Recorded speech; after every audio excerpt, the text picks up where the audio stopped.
Everyone.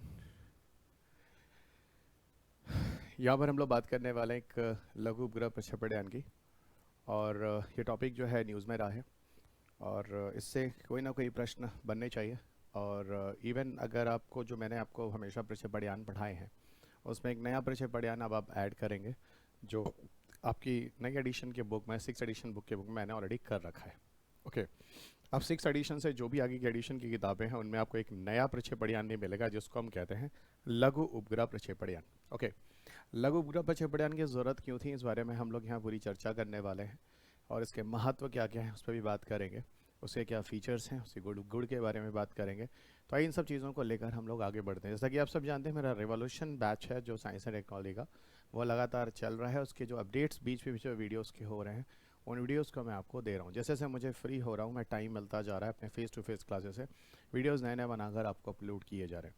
ये topic वैसे भी मैं आपको यूट्यूब पे भी दे रहा हूँ। रीज़न ये है कि यूट्यूब में बहुत सारे करंट अपडेट्स के वीडियोस भी मैं आपको देता हूँ, तो यहाँ पे करंट अफेयर से भी जुड़ा एक वीडियो रहेगा। और अगस्त 2022 में बात करें तो एक हमने SSLV को यूज़ भी किया था जो हमारा फेल हुआ है, और अगला जो टारगेट है वो दिसंबर 2022 में इसको लेके बात भी हुई है। ठीक है, तो आगे देखते हैं आगे भविष्य में क्या अपडेट्स होते हैं, वो आगे आपको लेकर आता रहूँगा। तो अभी तक जो अपडेट्स हैं वो आपके सामने हैं। लघु उपग्रह प्रक्षेपण के बारे में हम बात करेंगे। मेरा नाम डॉक्टर रवि अग्रही, आप मुझे पूर्वांचल IAS के ऑनलाइन प्लेटफॉर्म पर सुन रहे हैं। मेरा टेलीग्राम चैनल है जहां पर आप मेरे साथ जुड़ सकते हैं regarding all the PDFs updates के लिए, और मेरे फ्यूचर अपडेट्स आप करंट अपडेट्स वगैरह देता रहता हूं। फेसबुक और इंस्टाग्राम जैसे सोशल मीडिया प्लेटफॉर्म पर भी मैं अवेलेबल हूं, जो मेरे लिंक्स हैं यहाँ पर हैं जो देख सकते हैं। यूट्यूब पर मेरी जो क्लासेस अवेलेबल होती हैं डॉक्टर रवि अग्रही क्लासेस यूट्यूब के प्लेटफॉर्म पर, जहाँ पूर्वांचल IAS/पूर्वांचल IAS पर आपको सारी क्लासेस मिल जाती हैं। चिल्ड्रंस डे का एक ऑफ़र है। जब ये कोर्स अपलोड हुआ था, जब ये वीडियोस अपलोड हुए समय चिल्ड्रन डेज का ऑफ़र चल रहा था, तो एक ऑफ़र आपके लिए है। अगर आप इस ड्यूरेशंस में हैं तो आप हमेशा चिल्ड्रंस डे पे कोई ना कोई ऑफ़र मेरे से ले सकते हैं। ये कोर्सेज जो है वो 7,999 का 2,999 में अवेलेबल है 13 से 15 नवंबर के बीच में। दिए गए नंबर पर कॉन्टैक्ट कर सकते हैं और ये स्कैन QR कोड करके आप सीधा एप्लीकेशन पर जा सकते हैं। सारे कोर्सेज पूर्वांचल इस एप्लीकेशन पे अवेलेबल है। लघु उपग्रह प्रक्षेपण की बात हम करने वाले हैं। आपको बताऊं, जब हम प्रक्षेपण यानों की बात करते हैं तो प्रक्षेपण यानों की कुल 5 पीढ़ियों की बात करते हैं। पहले तो हम 4 पीढ़ियों की बात करते थे, लेकिन अब हम 5 पीढ़ियों की बात करते हैं। ओके, SSLV इन 5 पीढ़ियों के अलावा है, इनको पीढ़ियों में नहीं रखा गया लेकिन प्रक्षेपण यान के एक प्रकार पर रखा गया। सो लघु उपग्रह प्रक्षेपण यान क्या है इस पर हम लोग चर्चा करेंगे। पहले मैं आपको एक बात बता दूँ, ऐसे कि लघु उपग्रह प्रक्षेपण यान जो इसरो का टारगेट था वो ये था कि हम अप्रैल मई तक इसको भेजेंगे, है ना। इसे अप्रैल 2022 में भेजने की संभावना थी। ठीक है, लेकिन वो संभावना जो है वो संभावना तो ख़त्म हो गई, क्योंकि भेजा कब गया, ये फिलहाल ये भेजा गया 7 अगस्त 2022 को। ये भेजा कब गया? 7 अगस्त 2022 को, यानी यहाँ पर थोड़ा हम डिले हो गए। और यहाँ पे भी जो 7 अगस्त 2022 को हमने SSLV, उस प्रक्षेपण यान का नाम था पूरा था SSLV D1, लघु उपग्रह प्रक्षेपण यान नंबर D1 था, जो 7 अगस्त 2022 को भेजा गया। कहाँ से भेजा गया?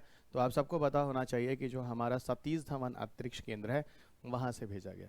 सतीश धवन लॉन्च जो स्टेशन है जो भारत का, वहाँ से भेजा गया। और ये आपको पता है श्रीहरिकोटा ईस्टर्न कोस्ट। ये लॉजिक मैंने आपको सारे स्टैटिक पार्ट्स में रिवॉल्यूशन बैच में आपको दे रखा है जो आपको एप्लीकेशन पे अवेलेबल है। ओके, और यहाँ के जो पहला लॉन्च पैड था, यहाँ पे अब कई लॉन्च पैड बन चुके हैं सतीश धवन सतीश धवन स्पेस सेंटर पर श्रीहरिकोटा में कई लॉन्च पैड अब हो चुके हैं, क्योंकि एक लॉन्च पैड पे काम काफ़ी चल रहा होता है, हमें दूसरे लॉन्च पैड की ज़रूरत होती है, और भारत की व्यस्तता जो है वो काफ़ी ज़्यादा है आज उपग्रह भेजने के लिए। ओके, तो इसलिए इसके जो पहले लॉन्चिंग पैड से वहाँ से भेजेगा, पर ये फेल हो गया मित्र, पर ये फेल हो गया। ठीक है, इसमें 2 उपग्रह गए थे, उस बारे में आपको लास्ट में बताऊंगा, और अगला जो टारगेट है वो कब का है वो भी आपको आगे वीडियोज़ के अंत में बताऊँगा। देखिए, यहाँ पर सबसे बड़ी बात जो है आपको बता दूँ कि भारत में जो इसरो का कॉमर्शियल विंग है, इसरो का जो कॉमर्शियल विंग है, ठीक है, यानी वाणिज्यिक संस्था के रूप में जो इसरो के अंतर्गत काम करती है, वो एक तो एंट्रिक्स काम करती है जो आप सब जानते होंगे, और दूसरा जिसको हम NSIL कहते हैं। NSIL वही जैसे न्यू स्पेस इंडिया लिमिटेड के नाम से जानते हैं। एंट्रिक्स काफ़ी पुराना है और न्यू स्पेस इंडिया लिमिटेड जो है वो 2019 में लाया गया। कारण क्या था? एंट्रीज के ऊपर वर्कलोड काफ़ी पड़ रहे थे। जैसे जैसे भारत चंद्रयान, मंगलयान, एस्ट्रोसैट इन सब मिशनों में सफल हो रहा है, भारत को विदेशों से और ज़्यादा असाइनमेंट लगातार मिल रहे हैं। असाइनमेंट मिल रहे हैं कि भाई ऐसा है कि हमारे भी लॉन्च व्हीकल से, अपने लॉन्च व्हीकल से हमारे भी सैटेलाइट भेजो। तो कहीं ना कहीं ये कह लो अमेरिका जैसी कंट्री भी भारत जैसे राष्ट्र की मदद ले रहा है कि भाई तुम अपने प्रक्षेपण से हमारे उपग्रह भी भेज दो। तो लगे हाथों कहने का मतलब है कि वही एंट्रिक्स जो कॉमर्शियल विंग था, एक वाणिज्यिक संस्था थी भारत की इसरो के अंदर जो कार्य कर रही थी, अब उसके साथ साथ एक NSIL भी है जो उसके पैरेलली खड़ा कर दिया गया कि भाई एंट्रिक्स का वर्कलोड कम कर दिया जाए। तो बहुत सारे असाइनमेंट तो एंट्रिक्स ही कर रहा है दोस्त, लेकिन उसके अलावा कुछ असाइनमेंट अब NSIL भी करता है। ठीक है, तो अब यहां पर बात यह हो गई कि NSIL का उद्देश्य क्या है कि भारतीय उद्योग को और ज्यादा बढ़ाना है। ठीक है, बढ़ाइए।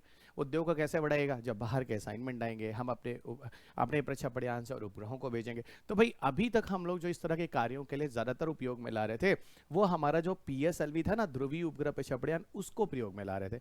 लेकिन दोस्तों थोड़ा महंगा पड़ रहा था।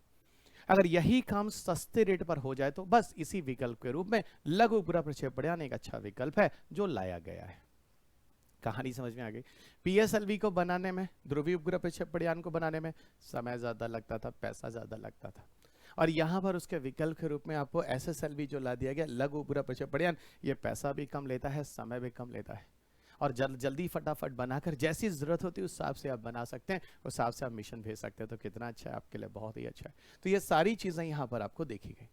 NSIL इन चीजों को, उद्देश्यों को पूरा करने के लिए एक अतिरिक्त प्रक्षेपण की बात कर रहा था, वही प्रक्षेपण जो हम लघु उपग्रह प्रक्षेपण के नाम से जानते हैं।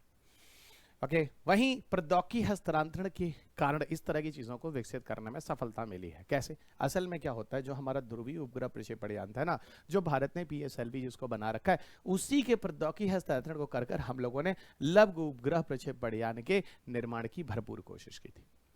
ओके, वर्तमान में इवन इसरो के जो भी कार्यक्रमों में 500 से अधिक उद्योग योगदान दे रहे हैं। ठीक है, यानी कह लीजिए डिफरेंट इंडस्ट्रीज वगैरह हैं जो लगातार काम कर रहे हैं, इंडस्ट्रीज सेक्टर जो है भारत में काम कर रहे हैं लगातार, वो अपना पैसा भी कमा रहे हैं, साथ साथ देश के जो स्पेस रिसर्च है उसमें पार्टिसिपेट भी कर रहे हैं।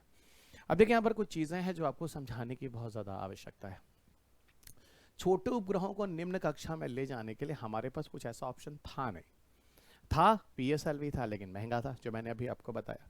वहीं साथ साथ आपको बताऊं कि अब तक इसरो के ध्रुवीय उपग्रह प्रक्षेपण के माध्यम से हो रहा था ये सारा का सारा काम, और लगभग अभी तक बताऊं तो PSLV के लगभग 50 से अधिक प्रक्षेपण भेजे जा चुके हैं। PSLV ऐसा नहीं कि सफल नहीं है, लेकिन दोस्त भारी है, पैसा ज्यादा लेता है, टाइम ज्यादा लेता है, वर्कलोड ज्यादा लेता है, और वो है ना, काम तो अच्छा करता है, लेकिन उतनी जरूरत है नहीं। जैसे मैं आपको शुरू से समझाने की कोशिश करता हूँ, जरा समझिएगा। जो प्रक्षेपण यान है, अगर हम भारत के प्रक्षेपण यानों की बात करें, देखिएगा, अगर हम प्रक्षेपण यानों की बात करें तो कुल 4 पीढ़ी के प्रक्षेपण यान हैं, और 5वीं पीढ़ी जो अब नया ऐड कर दिया गया है। मध्य प्रदेश PCS के एग्जामिनेशन में इन्होंने पांचवी पीढ़ी के प्रक्षेपण यान के बारे में भी बात की है।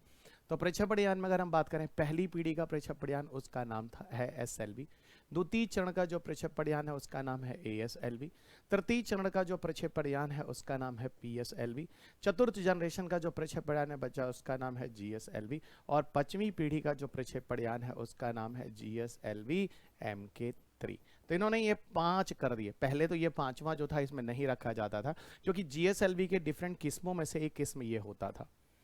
ठीक है, तो ये हो गए आपके डिफरेंट प्रक्षेपण यान, ध्रुवीय उपग्रह, ये हो गए आपके सैटेलाइट लॉन्च व्हीकल उपग्रह प्रक्षेपण यान, आवर्धित उपग्रह प्रक्षेपण यान, ध्रुवीय उपग्रह प्रक्षेपण यान, भूस्थैतिक उपग्रह प्रक्षेपण यान। अब इसी भूस्थैतिक में से ये 5वां हो गया। एक्चुअल में आपको बताऊं, SLV ASLV आज प्रयोग में नहीं लाया जाता है। ये जो PSLV था ना, ये क्या था, कम भार के उपग्रहों को, देखिएगा, कम भार के उपग्रहों को कम दूरी का मतलब पृथ्वी की निचली कक्षा जिसे हम लियो कहते हैं, या अधिक दूरी तक ले जाने में सक्षम था, अधिक दूरी तक ले जाने में सक्षम था। ओके, ये मैं आपको PSLV बता रहा हूँ। ठीक है, अब भारत को क्या चाहिए था, कम भार को कम दूरी तक ले जाने के लिए भी अगर हम PSLV का यूज कर रहे थे ना, तो वो व्यर्थ था। क्यों? उसमें पैसा ज्यादा लगता था, उसमें पैसा ज्यादा व्यय होता था, पैसे का व्यय ज्यादा होता था। तो हमें क्या चाहिए, एक विकल्प। तो विकल्प के रूप में क्या, विकल्प के रूप में आपके लिए एक बेस्ट ऑप्शन है कि आप एक काम करो, ओके, एक अलग प्रक्षेपण यान बनाओ, वही जो अभी मैं आपको बोल रहा था, लघु उपग्रह प्रक्षेपण यान SSLV। ये क्या करेगा, ये कम भार के उपग्रहों को कम दूरी तक ले जाएगा। ओके, और व्यय भी होगा जो ज्यादा होगा, पैसा का व्यय भी जो होगा वो ज्यादा होगा। अब यहाँ वैसा का व्यय जो यहाँ ज्यादा था, यहाँ अधिक था, यहाँ वो व्यय जो है वो कम हो गया। एक्चुअल में अब आपको समझ में आ गया। पीएसएलवी बनाने में भी समय ज़्यादा लगता था, एसएसएलवी बनाने में भी कम समय लगता है। ओके अब इस काम को करने के लिए आप इतना पैसा लगा रहे हैं, कई सौ करोड़ रुपए, वो ठीक नहीं है। इसको बनाने में कुछ ही करोड़ रुपए में काम हो जाता है। करीब 1/10 हिस्सा, 1/10 आप पीएसएलवी का खर्च करते हैं, एसएलवी तैयार हो जाता है। इसको 3-4 महीना लग जाता है, इसको कुछ ही दिन में बना सकते हैं आप, है कि नहीं? तो ये सारी की सारी जो चीजें हैं ना, ये आपको काफी हद तक समझ में आ रही हैं कि आपको एक विकल्प के रूप में एक प्रक्षेपण यान चाहिए था, जो कि एसएसएलवी आपको देता है। अब इसी कहानी पर पूरा का पूरा जो पूरे कंसेप्ट हैं वो उसी पे बेस्ड है, आपको सार समझा चुका हूँ। ओके अंतरिक्ष में ले जाने के लिए असल में हमें थ्रस्टर्स और बूस्टर चाहिए होते हैं। ये एक्चुअल में क्या होता है, जो प्रक्षेपण यान होते हैं उसमें लगे हुए एक तरह के इंस्ट्रूमेंट्स या पेलोड्स कह सकते हैं।